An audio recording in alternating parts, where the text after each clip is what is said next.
So, ich überlege mal, was ich euch noch zeigen kann, wenn ich jetzt nicht flechten kann.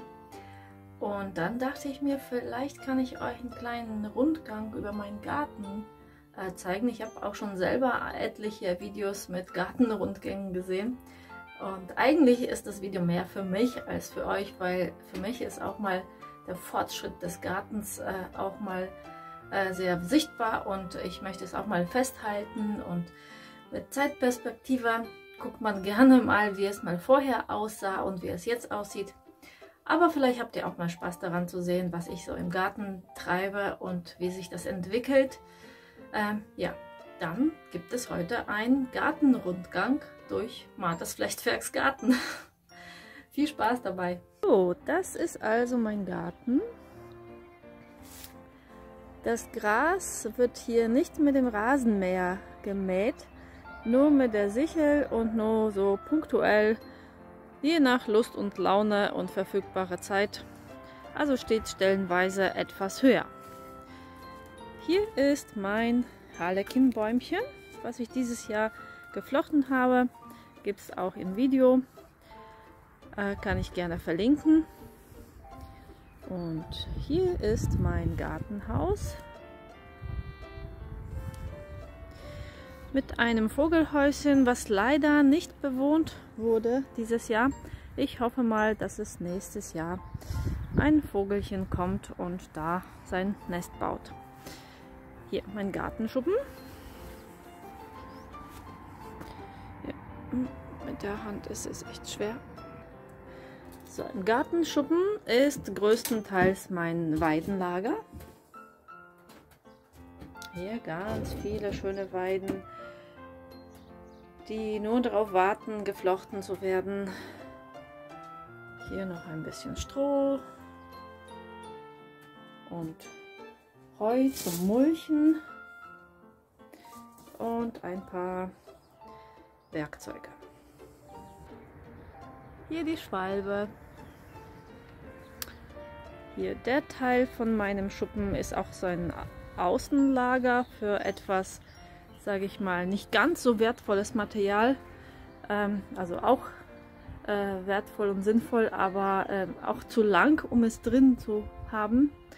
Und auch leider immer noch so einige Baustellgeräte und angefangene Baustellprojekte. Hier ist meine zweite Badewanne, also die erste steht woanders. Die habe ich jetzt vor kurzem gefunden in einem abgerissenen, neben einem abgerissenen Schuppen war eine alte Badewanne und die konnte ich mir schnappen. Und der Wassercontainer, der Anschluss fehlt noch, aber es ist Work in Progress, kommt bald. Hier mein großer Stolz, mein Hochbeet. Umflochten mit Weiden. Man sieht, dass die eine Seite sich schon mal schön braun verfärbt hat, während die andere Seite, die nicht so stark zur Sonne exponiert ist, noch grünlich-braun ist. Auch einige Weiden sind angewachsen. In meinem Hochbeet tut sich immer wieder was. Das macht richtig Spaß, da zu gucken und zu verfolgen. Die erste Reihe, hier sind die Radieschen, Buschbohnen, dann ist hier der Dill, dann hier weiter Salat und die letzte Reihe sind Möhren. Und hier vorne und hinten habe ich noch jeweils einen Kürbis und zwei Gurken. Und mal schauen, wie sie sich machen. Die eine Gurke macht hier so ein bisschen schlapp. Mal schauen. So, weiter geht's. Neben dem Hochbeet habe ich 2 Reihen Kartoffel gepflanzt.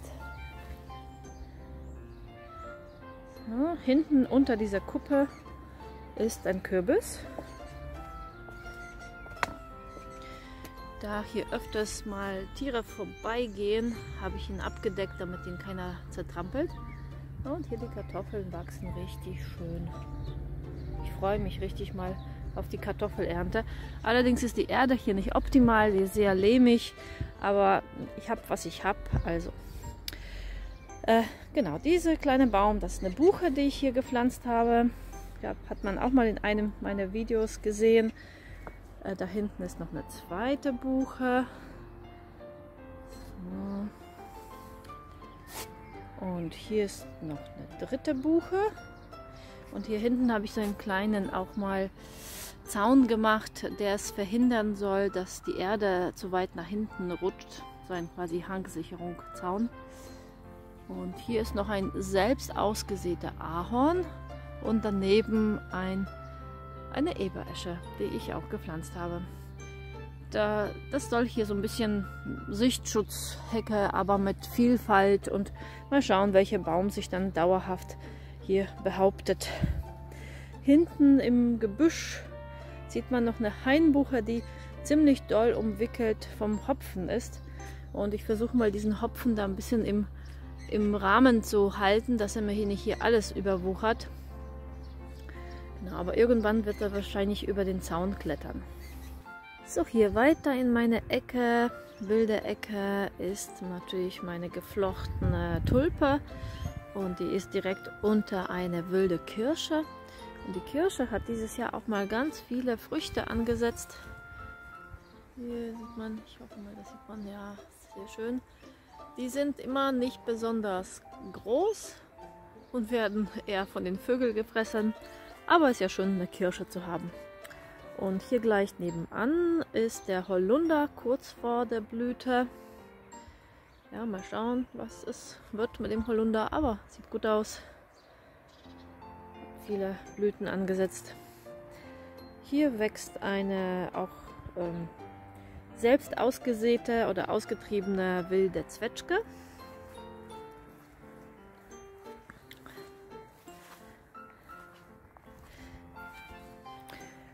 Und hier ganz mittig im Garten steht ein Apfelbaum. Um den habe ich mir echt Sorgen gemacht, weil er ganz lange gebraucht hat bis zum Austrieb. Und das ist der Wellandapfel. Ja, aber jetzt nach den ersten Startschwierigkeiten ist er doch jetzt ganz gut aufgegangen. Ich gieße ihn auch regelmäßig. Also ich hoffe mal, dem geht's gut. Aber bis er Früchte trägt, wird noch ein bisschen dauern. So, weiter in meine wilde Hecke. Oder in meine wilde Ecke. Hecke ist es nicht. Hier habe ich noch ein bisschen Baumaterial und auch Baumaterial für die Vögel, für Nestbau. Ein bisschen Wolle. Und hier noch so eine Weidenkugel, Weinrebekugel. Und hier auch noch ein kleiner geflochtenes Teil mit Wolle für die Vögel. Gerade hat es geregnet, deswegen ist es nass. So, hier ist noch ein Bäumchen, was ich gepflanzt habe. Das ist eine Ulme. Ja, die werde ich dann langfristig von der Konkurrenz der Zwetschgen befreien müssen. Hier drüben sind ganz viele wilde Zwetschgen. Hier kommt man zu meinem Herz, was ihr auch schon mal kennt aus meinem Video. Kann ich auch gerne noch verlinken. Genau, daneben ist Kompost. Deswegen ist auch mal hier die Wildkamera angebracht, damit sie auch mal filmt, welche wilden Tiere auch mal zu meinem Kompost kommen. Die wilden Tiere sind aber meistens Katzen, die hier kommen. Hier die Katze Nummer 1. Davon gibt es aber noch viel mehr. Aber es kommt auch manchmal der Marder vorbei. Oder auch mal der Igel. Und mehrmals war auch mal der Fuchs zu Besuch.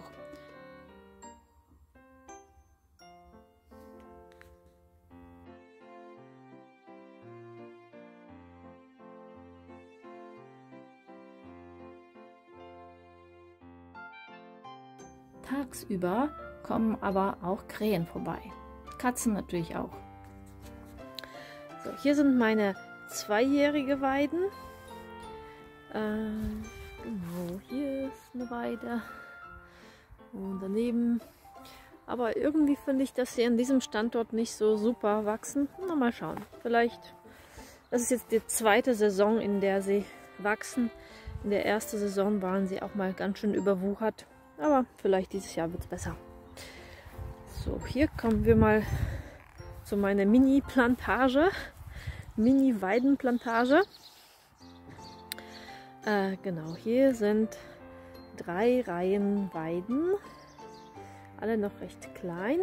Die Reihe, die direkt am Zaun steht, das sind die, die ich in den Töpfen rübergebracht habe und aus den Töpfen in die Erde gesetzt habe. Die sind schon wesentlich kräftiger. Hier ist eine Salix-Triandra und das ist eine Purpurea. Das war die Salix, weiß ich nicht. Muss ich mal nachgucken. Hier nochmal eine Mandelweide.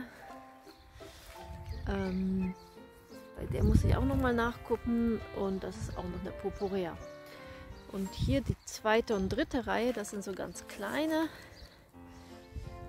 Die haben dann auch jeweils ein Schildchen, was es ist. Genau, alles jetzt ein bisschen nach dem Regen. Und durch das zum Beispiel eine Blackmaulweide. Das war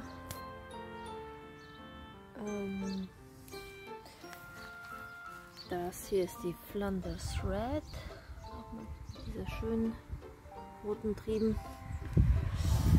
So, hier noch 2 Himbeeren. Die eine wackelt irgendwie komisch. Ich hoffe mal, da hat hier keiner die Wurzel weggefressen. Und ganz hinten im Eimer steht noch frisch angesetzte Brennnesseljauche, die ich zum Düngen benutzen möchte. Hier auch ganz zentral im Garten habe ich eine Kastanie gepflanzt. Die war bisher in einem Topf zusammen mit einer Weide, mit einer großen Zwergweide. Die habe ich jetzt umzäunt, also den Baum, die Kastanie habe ich jetzt umzäunt, damit die Yuki es nicht umrennt beim Rennen oder die Kinder. Genau, die ist jetzt quasi auch in Einzelschutz und wird auch gut gehegt und gepflegt. Hier kommt man weiter zu meiner Pflanzterrasse. Hier unser großes Bauwerk, was auch in einem Video gezeigt war, wie wir das alles gebaut haben. Da steht auch eine Badewanne, die ihr sicherlich schon kennt aus meinen Videos. Eine Zinkbadewanne, wo jetzt auch Weiden wässern. Und in der Pflanzmauer, in der Pflanzterrasse, habe ich ganz viele verschiedene Sachen. Erstmal hier gleich in der Nähe vom Haus ist eine Kräuterecke. Und hier haben wir Petersilie, Liebstöckel, Minze und Salbei und Oregano, Rosmarin, noch ein Rosmarin, ein bisschen Schnittlauch. Schnittlauch ist auch total gut für die Insekten. Die kommen total gerne zu diesen Blüten. Genau, weitere Kräuter sind weiter oben, aber hier geht es weiter mit Lavendel. Und hier hat sich irgendwas ausgesät. Ich weiß nicht, was es ist, aber irgendwie sieht es hübsch aus. Deswegen lasse ich es. Vielleicht wird das was Hübsches. Und hier noch ein Heidekraut vom letzten Herbst. Habe ich irgendwie gekauft, reingesetzt. Ich lasse es drin. Hier wieder Lavendel und hier ganz viele Walderdbeeren, die sich wirklich vermehren wie Unkraut. Aber sie bekommen schon mal Früchte und die schmecken echt lecker. Und hier wieder Lavendel. Das habe ich letztes Jahr gekauft. Letztes Jahr hat es nicht geblüht, aber dieses Jahr sieht es viel besser aus. Und einer ist irgendwie, dem geht es nicht so gut. Keine Ahnung warum, was ihm hier nicht passt. Aber dem geht es wohl gut. Ah, und die Schnecke macht sich drüber her. Na, ich fürchte, die Schnecke muss ich hier mal umsiedeln. So, hier habe ich noch Schildkraut angeschleppt. Falls jemand Warzen hat, kann man mit Schildkraut bekämpfen. Aber es wächst eigentlich überall. Aber ich wollte es trotzdem in meinem Garten haben. So, die zweite Reihe. Hier habe ich was ausgebuddelt. Ein Haselnuss mit roten Blättern, finde ich besonders schön. Daneben hat sich die Minze irgendwie reingeschlichen. Sobald der mehr Leben zeigt, wird er auch mal in die Erde gesetzt. Aber hier will ich ihn ein bisschen in kontrollierter Bedingungen haben und schauen, ob er überlebt. Und hier sind ganz viele Sonnenblumen ausgesät. Diese ganzen Sämlinge sind Sonnenblumen. Hier Sonnenblumen, Sonnenblumen. Es hat letztes Jahr sehr gut geklappt. Mit den Sonnenblumen hatte ich eine richtig schöne Reihe Sonnenblumen. Das ist eine fette Henne vom letzten Jahr. Hat letztes Jahr sehr schön gelb geblüht. Und ganz lange hatte ich sehr lange Freude daran. Das ist Thymian. Der ist auch an anderer Stelle ganz üppig und hier habe ich ihn quasi ausgesiedelt, damit er sich verbreiten kann. Hier ist auch wieder fette Henne. Das hier ist ein Silbertaler, aus den Samen gezogen. Vielleicht ein bisschen dicht, aber ich schaue mal, wie sie aussehen, wenn sie groß sind. Hier noch mal Lavendel und irgendwelche Sämlinge, von denen ich nicht weiß, was es ist. Wild angeflogen. Mal schauen, wenn ich sie erkenne, dann entscheide ich, ob sie weg müssen oder bleiben. Hier wieder ein bisschen Thymian und immer mal wieder Hauswurz, den ich sehr gerne mag und der sich hier gut verbreitet. So, dieses Pflänzchen, also einmal Sonnenblume und daneben das Pflänzchen ist, ja, habe ich es gekauft und das ist so ein bisschen ähnlich wie Lavendel, aber ich habe den Namen leider vergessen, muss ich mal nachgucken. Hier kommt man wieder zur Kräuterreihe. Das hier ist Cola-Kraut. Es ist unglaublich, diese Pflanze riecht wirklich nach Cola. Wieder fette Henne. Noch mehr Thymian, hier in üppiger Form. Das war Bohnenkraut. Und hier Oregano und Currykraut. Auch eine sehr interessante Pflanze, die nach Maggi riecht. Und jetzt setzt sich hier ganz intensiv zur Blüte. Ich bin mal gespannt. Letztes Jahr hat sie nicht geblüht, aber da habe ich sie relativ spät gekauft. Ich bin mal gespannt, wie die Blüte aussieht.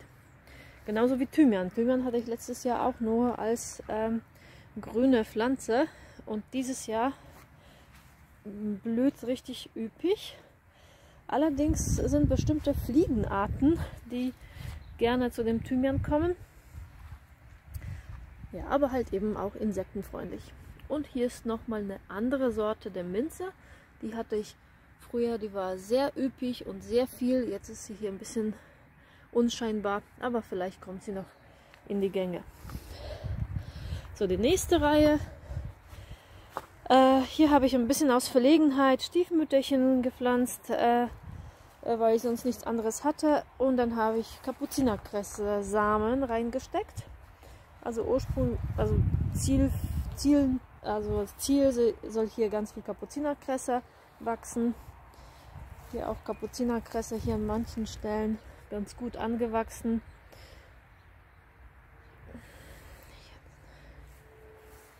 Und hier kommen wir noch zu meinen Erdbeeren. Das sind jetzt die echten Erdbeeren.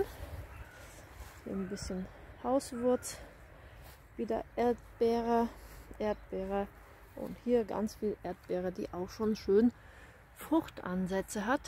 Ich hoffe, ich werde schneller als die Schnecken sein. Oh, hier die Erdbeere ist ja auch schon richtig groß. Na, ich hoffe mal, das klappt. So, manche Töpfe sind noch leer oder gestopft mit irgendeinem Unkraut. Das kommt noch alles. Genau, hier wieder noch mehr Erdbeeren. Und das ist auch der Zaun, der jetzt noch im Bauen ist. Und hinter dem Zaun auch so eine Gräserreihe. Da habe ich auch mal Sorge gehabt, ob die Gräser das überlebt haben über den Winter. Und sie haben dann ziemlich schlechte Bedingungen. Die Erde drunter ist wirklich nur sehr, sehr mager und eher mehr Schotter als Erde. Aber die haben es wohl überlebt. Hier Vergissmeinnicht, auch mal Wildfang. Aber sehr schön. Hier auch mal wieder Hauswurz mit irgendeinem anderen Sedumart. Ja, mag ich auch ganz gerne, solche Trockenmauerpflanzen. Und hier auch ganz viel Hauswurz. Von da nehme ich immer mal wieder welche raus und setze woanders hin. Genau. das war meine Pflanzmauer, die immer wieder noch was Neues dazu bietet.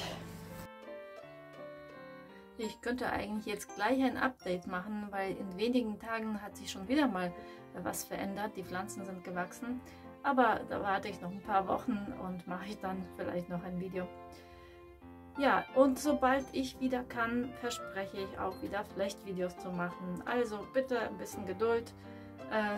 Mir fehlt selber die Geduld, aber es ist wie es ist. Tschüss!